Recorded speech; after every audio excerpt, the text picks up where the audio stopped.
안녕하세요. 오늘도 마음 따뜻하게 오신 여러분 환영합니다. 50대 이후 이걸 모르면 남은 시간이 길어지는 게 아니라 고통이 길어집니다. 나이가 들수록 삶이 편해지기보다 더 힘들어지는 분들이 있습니다. 이유가 있습니다. 연세가 드실수록 무얼 하느냐보다 어떻게 사느냐가 더 중요해집니다. 누군가는 70에 더 젊어지고 누군가는 60에 이미 늙어갑니다. 그 차이 지금부터 말씀드릴게요. 웃을 일이 없다고 하시죠? 세상도 각박하고 사람도 지치게 하고 살면서 웃을 이유가 점점 사라진다고요. 그런데 아이러니하게도 웃을 일이 없을수록 더 웃어야 하는 사람들이 있습니다. 왜냐고요? 그게 바로 오래 사는 사람들의 비밀이기 때문입니다. 누구는 3초 만에 사소한 말에 웃고 누구는 아무리 좋은 일이 있어도 입꼬리 한 번 들지 않습니다. 이 두 사람의 차이, 10년의 수명 차이로 이어질 수 있다는 걸 과학적으로도 밝혀진 바 있습니다. 50대 이후 우리 몸은 더 이상 젊을 때처럼 회복이 빠르지 않습니다. 스트레스 하나에도 혈압이 오르고 불면의 밤이 이틀은 이어지고 한 번의 부정적인 감정이 온몸에 영향을 줍니다. 이 부정적 감정, 말로는 풀리지 않고 몸에 쌓여서 병이 됩니다. 이때 가장 간단하고도 효과적인 해독제가 바로 웃음입니다. 하버드 대학과 일본의 장수마을 연구팀은 공통적으로 이런 말을 합니다. 장수하는 사람들일수록 혼자서도 자주 웃는다. 심지어 억지로 웃는 행위조차 우리 뇌는 기분이 좋아졌구나라고 인식해 좋은 호르몬을 분비하고 면역세포를 활성화시킵니다. 웃으면 뇌는 개운하고 심장은 편안해지고 소화는 더 잘 되고 스트레스는 내려갑니다. 실제 암 투병 환자 중 긍정적인 성격을 가진 환자의 회복 속도는 그렇지 않은 환자보다 훨씬 빠르다는 보고가 있습니다. 매일같이 투덜대며 사는 사람과 매일같이 사소한 것에도 웃는 사람은 같은 상황 속에서 전혀 다른 몸과 마음을 갖게 됩니다. 이 작은 차이가 10년 뒤, 20년 뒤 삶의 길이와 질 모두를 결정짓습니다. 어떤 분들은 이렇게 말하십니다. 웃을 일이 있어야 웃지. 맞는 말입니다. 하지만 생각해 보세요. 그렇게 웃을 일만 기다리다 웃지 못한 채 인생이 끝날 수도 있습니다. 웃을 이유를 찾기보다 그냥 웃는 연습부터 해보세요. 아침에 거울 보면서 입꼬리 올리기, 유머 영상 짧게 보기, 예전 사진 꺼내 웃기, 좋았던 추억 떠올리기, 함께 웃을 수 있는 사람을 하루에 한 번 만나기, 꼭 가벼운 웃음들이 당신의 하루를 바꾸고 하루가 쌓여 당신의 생애를 바꿉니다. 웃는다는 건 단순히 기분이 좋은 게 아닙니다. 그건 내 몸을 살리는 일이고 내 삶을 가볍게 만드는 선택입니다. 하루 한 번, 혼자서라도 웃어보세요. 그건 이 세상 누구보다 자신을 소중히 여기는 사람이 할 수 있는 행동입니다. 나이 들면 새로운 거 배우기 귀찮다고들 하죠. 머리도 굳었고 손도 느려졌고 굳이 뭘 또 시작하냐고 말합니다. 그런데요, 이 귀찮다는 말이 뇌를 죽입니다. 그 뇌는 우리의 몸 전체를 무너뜨리기 시작합니다. 반대로 매일 작은 호기심 하나라도 붙잡는 사람들은 나이가 들어도 오히려 더 젊어지고 있다는 사실 알고 계셨나요? 50대 이후 뇌는 사용량에 따라 급격히 변합니다. 계속 익숙한 것만 반복하고 새로운 걸 귀찮아하면 뇌의 회로는 점점 닫히고 기억력, 집중력, 사고력이 급격히 저하됩니다. 뇌는 근육이라는 말, 이 나이엔 농담이 아니라 생존 조건입니다. 새로운 걸 배우고 싶어 하는 마음, 그 자체가 뇌의 활성화 장치입니다. 스마트폰 기능 하나라도 스스로 익혀보려는 태도, 책 하나를 끝까지 읽어보려는 노력, 그 작은 시도가 뇌의 시냅스를 연결하고 인지 능력을 유지시킵니다. 특히 궁금해하는 사람은 두려움보다 도전 쪽으로 뇌가 반응합니다. 이런 사람은 치매에 걸릴 확률이 낮고 정신질환 발병률도 현저히 적습니다. 뇌가 깨어있으면 몸도 더 민감하게 반응하고 움직임도 활발해집니다. 생각의 흐름이 살아있는 사람들은 표정, 눈빛, 말투부터 젊어 보입니다. 그리고 실제로 더 오래 삽니다. 호기심이 꼭 대단한 지적 호기심일 필요는 없습니다. 새로운 음식 만들어 보기, 유튜브에서 몰랐던 주제 하나 검색해 보기, 예전에 배우다 말았던 취미 다시 꺼내보기, 손주에게 스마트폰 사용법 배우기.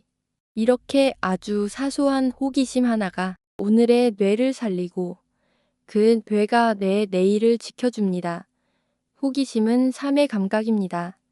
그 감각이 살아있는 한 그 사람은 절대 늙지 않습니다. 호기심은 젊음입니다. 나이와 상관없이 삶에 물음표를 던지는 사람은 늘 깨어 있고 늘 잘하고 있습니다.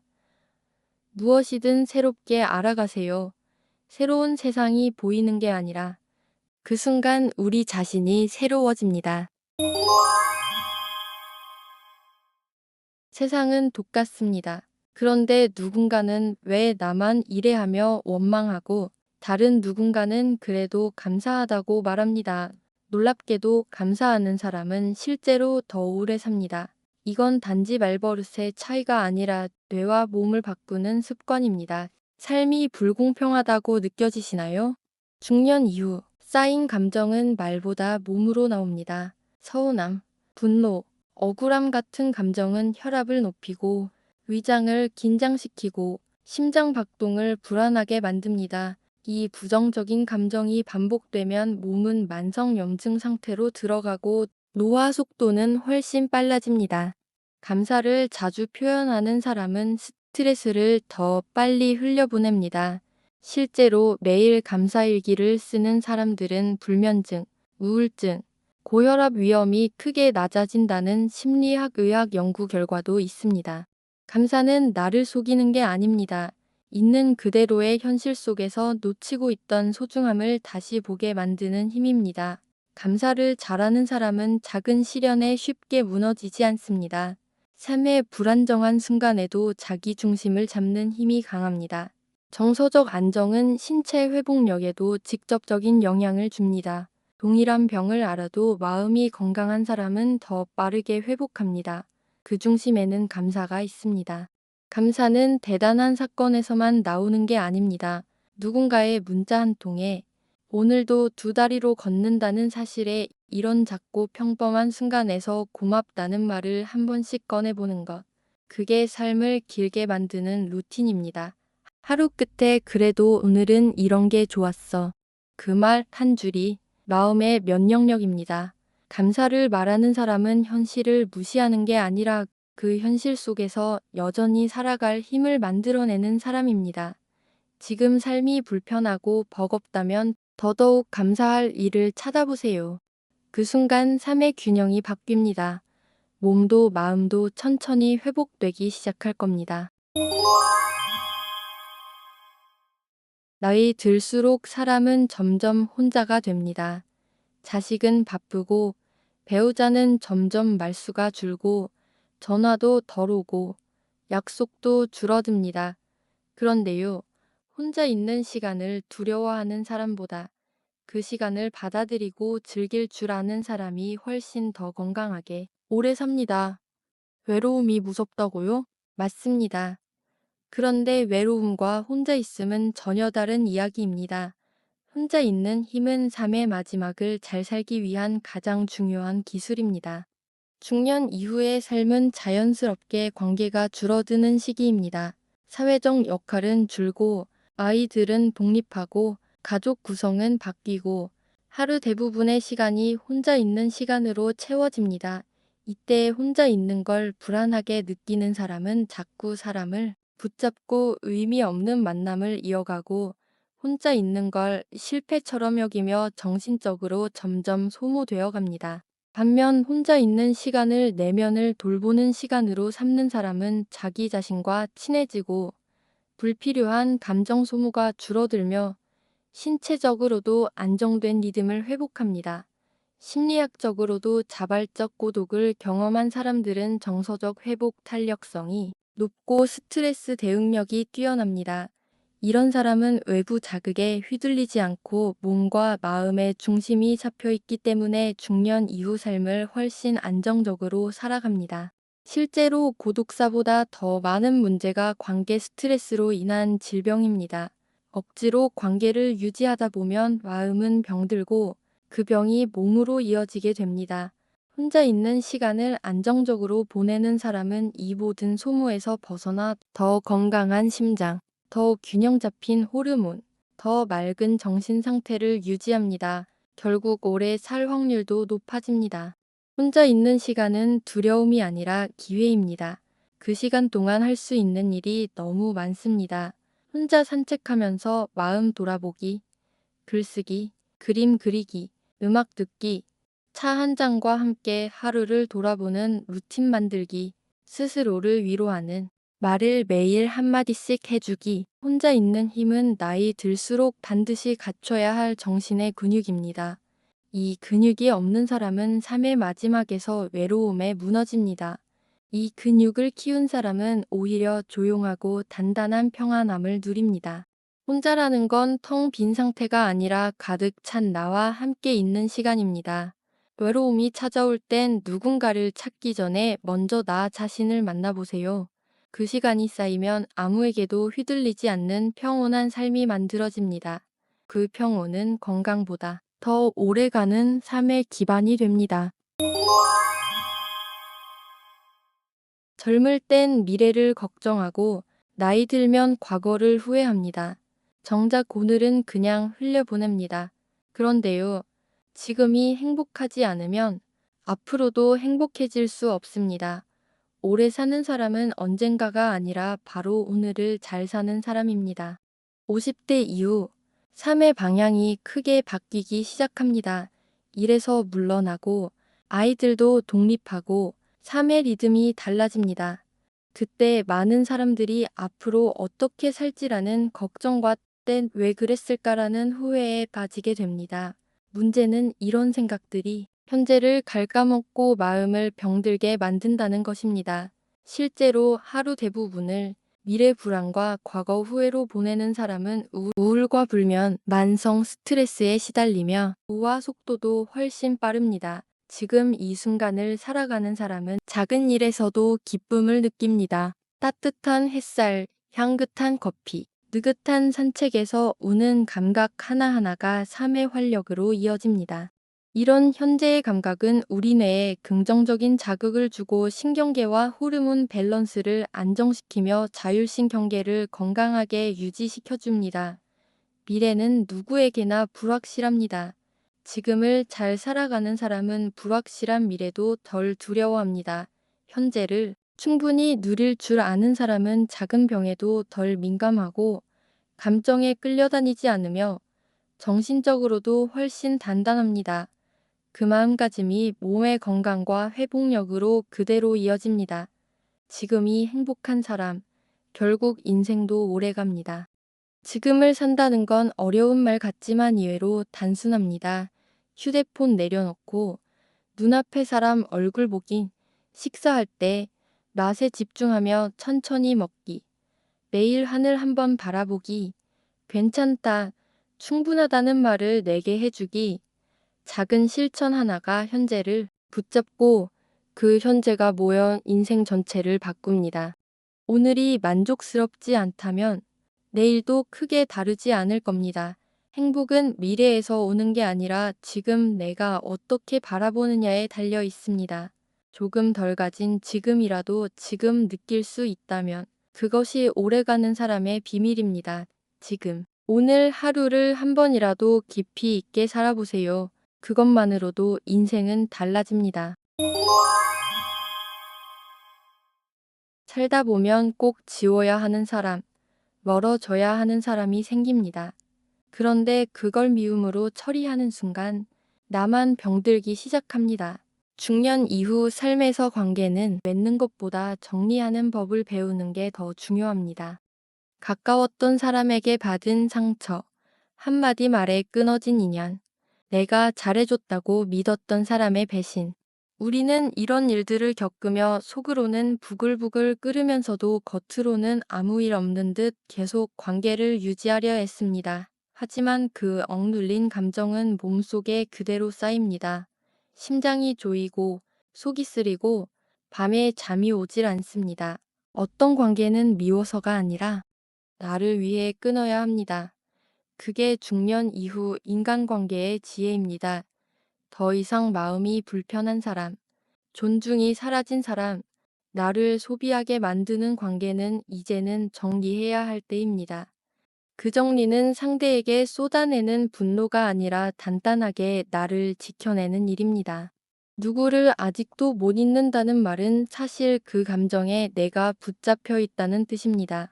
그 끈을 스스로 끊을 수 있는 사람이 몸도 가볍고 마음도 늙지 않습니다. 관계를 정리할 줄 아는 사람은 불필요한 감정 낭비가 없기 때문에 정신적으로 안정되어 있고 신체 회복력도 훨씬 뛰어납니다. 그게 결국 수명의 차이를 만듭니다. 연락을 끊는다고 미워하는 게 아닙니다. 거리를 두는 게 상대를 벌주는 일이 아닙니다. 내 평온을 지키는 선택일 뿐입니다. 조용히 거리를 두고 내 삶의 평화를 되찾는 것. 그게 진짜 어른의 인간관계입니다. 그리고 관계를 잘 정리한 사람일수록 새로운 좋은 인연이 들어올 자리가 생깁니다. 미워하지 않아도 됩니다. 내 마음이 자꾸 다치는 그 자리에 더 이상 머물지 않아도 된다는 걸 기억하세요. 관계를 끊는 건 끝이 아니라 나를 살리는 시작일 수 있습니다. 평온한 관계, 적당한 거리, 감정의 정리가 오래 사는 마음의 비결입니다. 대단한 목표 없이, 특별한 사건 없이 그냥 조용히 하루를 살아가는 사람들, 그런 사람들이 사실 제일 단단하고 오래가는 사람들입니다. 소소한 일상을 귀하게 여길 줄 아는 사람은 마음이 흔들리지 않습니다. 그런 마음이 몸도 지켜줍니다. 우리는 늘 뭔가 특별해야 한다고 느낍니다. 여행을 가야 하고, 새로운 걸 해야 하고, 자극적인 무언가가 있어야 하루를 잘 보냈다고 느낍니다. 하지만 중년 이후에는 그 자극이 오히려 피로가 됩니다. 자꾸 비교하게 되고, 나의 평범한 하루가 별 볼 일 없는 날처럼 느껴지기 시작하죠. 그 순간부터 마음은 무너지고 삶은 허무해집니다. 매일 마시는 따뜻한 차 한 잔, 눈뜰 수 있는 아침, 밥이 코로 넘어가는 저녁 시간, 지나가는 계절의 바람, 이 평범한 것들에서 감사와 기쁨을 느끼는 사람은 정신적으로 아주 안정되어 있습니다. 이런 안정감은 불안정한 시대 속에서도 몸과 마음을 지탱하는 큰 힘이 됩니다. 특별한 날만 행복한 사람이 있고 평범한 날에도 행복하게 사는 사람이 있습니다. 부자의 삶은 스트레스가 적고 몸의 자율신경이 안정되어 병이 오기 어려운 환경이 됩니다. 진짜 오래 사는 사람은 이런 일상의 힘을 아는 사람입니다. 별일 없이 살았다는 말이 사실은 최고의 인생평가라는 걸 그들은 압니다. 오늘도 아프지 않은 아침을 맞이한 것, 따뜻한 밥을 먹고 편한 옷을 입은 것, 문득 흘러나온 음악 한 곡이 마음에 닿은 것, 이런 사소한 것들을 그냥 스치지 말고 한 번쯤 눈여겨보세요. 그 안에 진짜 삶의 온기와 깊이가 있습니다. 오늘 하루 아무 일도 없으셨나요? 그게 얼마나 감사한 하루인지 아시는 분이 진짜 오래 사는 분입니다. 일상이 지루한 게 아니라 우리가 그걸 소중히 보지 못했던 것입니다. 평범한 하루를 깊이 있게 살아내는 것. 그것만으로도 인생은 충분히 위대한 여정입니다. 오래 사는 사람들은 특별한 운동을 하는 것도 아니고 비싼 건강식을 챙기는 것도 아닙니다. 마음을 다스릴 줄 알고 사람을 내려놓을 줄 알고 하루를 소중히 여길 줄 아는 사람들입니다. 우리의 삶은 거창한 결심보다 사소한 태도에서 바뀝니다. 자주 웃고 감사를 말하고 혼자 있는 시간도 지혜롭게 보내고 지금 이 순간을 놓치지 않는 사람. 그런 분들이 결국 가장 건강하게, 가장 오랫동안 인생을 살아냅니다. 지금의 내가 앞으로의 나를 만듭니다. 오늘 7가지의 삶의 태도 중 하나라도 내 삶에 담아보세요. 그 한 걸음이 훨씬 더 평온하고 단단한 내일로 이끌어 줄 겁니다. 시청해 주셔서 감사합니다.